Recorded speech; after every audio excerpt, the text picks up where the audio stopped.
Oliver is the Colossus of Saturday nights. Every weekend he does a monologue, and every weekend that monologue goes viral in every corner of the planet. But he excelled himself with last Saturday's monologue. It had been up to, like, I think 3 million views and nothing flat. Quite incredible. And Neil, it was a great monologue because it was a kind of an Occam's razor thing, that the most obvious explanation for why everything has been screwed is because our rulers want it to be so. 100%. That is the conclusion that I'm coming to. I think it's been too painful. People have, quite understandably, myself included, spent the longest time tying ourselves in knots, trying to make it make sense in terms of an understanding of a benevolent, benign authority that, whether it was Tory or Conservative or Liberal, had your best interests at heart.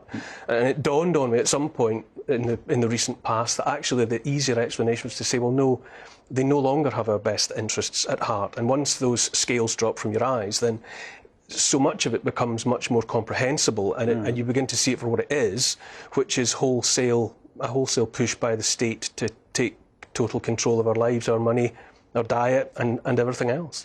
Well, it is weird the way they're quite open about wanting us to lead poorer, meaner, ruder lives, just in terms of how we live, what we eat, where we go. They actually say, no, however good it was for you 20 years ago, 30 years ago, it's going to be worse for your kids now. I think that's indicative of what I think is a massive mistake that's being made by them, that I think they think it's all in place now, that the trap has all been assembled and we're in it. And I think they've gone off half-cocked. And I think they're wrong in that estimation. And I think in reality, I think a lot of their narrative is crumbling like, you know, desiccating sand in a sandcastle on the beach, and it's about to fall apart completely, I think. So there's a terrible misconception, I think, on the part of those who think they have us in their clutches.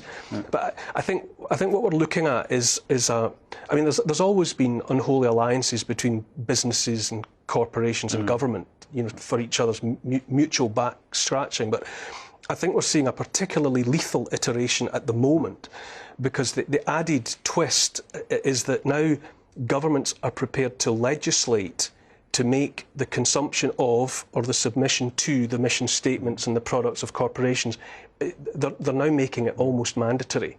I mean, what a brilliant business plan, for example, for a pharmaceutical company, hypothetically, to come up with a new medical product, right, and then have a compliant government make it illegal to not take it. Yeah. Like, ka-ching, ka-ching. Yeah. And likewise, if you've got a corporation who, for its own reasons, wants to change the way we eat, that whole philosophy, wants to come up with plant-based or fake meat or highly processed product of one sort or another for which they hold the patent. If you've got a biddable government that will make it illegal to keep cattle, that will make it illegal to grow wheat and barley because they've taken the land away from the farmers, then again, you know, the tills are going to ring loud, because people are left with no option. And something similar is happening with the climate crisis, in inverted commas, you know, where it's now, there are building wind turbines, you know, laying out fields of solar panels, switching people to electric cars, taking away gas boilers, replacing them with heat pumps. We're losing choice. We're even losing the right to refuse. Yes. It's becoming, the governments are legislating against us so that we can't even say, no, I actually prefer the old way, I'll stick with that, thank you very much. I'll keep some folding paper money in my pocket, and I'll have a gas boiler, thank you very much. Yeah. But that option has been taken away. So as I say, I think we're now seeing an iteration of an old problem, which sees a perfect iteration of a business model that for governments and corporations working in concert is a beauty. Well, it's very weird, because it's attacking the most basic elements of life. I mean, I do believe that if they're serious about getting rid of the internal combustion engine by 2030 or 2035, as most countries are committed to now, Western nations, that means that there's going to be far fewer of us that have individual means of transportation. I think, to get back to what we were talking about at the top, about using Occam's razor and going for the simpler explanation rather than the more Byzantine, you know, my wife said something to me ages ago now, which has become, you know, it's a thought I hold in my head all the time. She said, it's not about going green, it's about going without. Right. And once you accept that, right, I see. So it's not about 30 million petrol or diesel driving car owners in the UK switching to electric. That's unfeasible. There's no way you can put the infrastructure in place to have the availability of that amount of electricity. So it's about most of us not having a car at all. Right. You know, and once you start applying that logic, that you start understanding that there's going to be a lot less energy available to the likes of us. So that therefore our homes are colder or smaller. Yeah. And we have to make all sorts of adjustments based around the simple fact that we won't have access to electricity. Yes. They're not going to replace the generation of energy that's been available via gas and coal and nuclear and oil. You make that mistake of thinking, oh, they're going to replace like with like. No, they're not. No. They're going to take away the plenty and leave us with something that's been reduced by orders of magnitude. Yeah.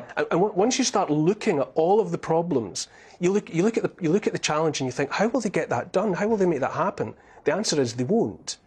I mean, it extends out to the crisis in the Channel. If you're agonising over why a nation can't stop people arriving on its coastline, and you're thinking, but for 1,000 years, one way or another, we've been able to monitor, patrol and protect our borders. Yeah. And now we've got all the technology on the planet, satellites and all of the rest of it. And we've got the Royal Navy, and we've got and we're being told we can't control this. You think, gosh, I wonder what magical solution will have to be found. It becomes easier if you think, well, perhaps that number of people is supposed to be arriving. Because it disrupts communities and it keeps people who are on edge on edge. Yeah. And then perhaps further down the line, a government is then able to say, well, we can sort this if you'll all adopt digital ID. Yes. And if you'll submit to more of a surveillance society, and maybe we'll tack on universal basic income as a sweetener for some of you. Yeah. And by that point, an extremely distressed population that's been on its knees and on its nerves for 3 years says, oh, thank goodness. Yeah. It was okay, sign me up, give me the QR code in the back of my hand, and away we go. You know, so it's all, I think for me it's been a great lowering of raised shoulders as I thought, there's a simpler explanation. No. It's happening because it's meant to happen. Yep, and the thing about it is once you hit on that, then suddenly all these disconnected phenomena suddenly fall into a pattern. And the interesting thing to say that you said right at the top, Neil, is that this is happening now. They're doing it now because they think they've got the infrastructure in place to impose it, including not letting you eat meat, which is about as basic as it gets, or including excess mortality, 1,000 extra dead people a week, and nobody talks about it. We've had it for 3. It's all very strange, and Neil's explanation is the simplest, and oddly enough, everything that we've talked about fits into it. Thank you very much for that, Neil. We're going to see you Saturday at 6 p.m. I don't know whether he can top his last monologue, see whether this one can go 4 million in 20 minutes or whatever.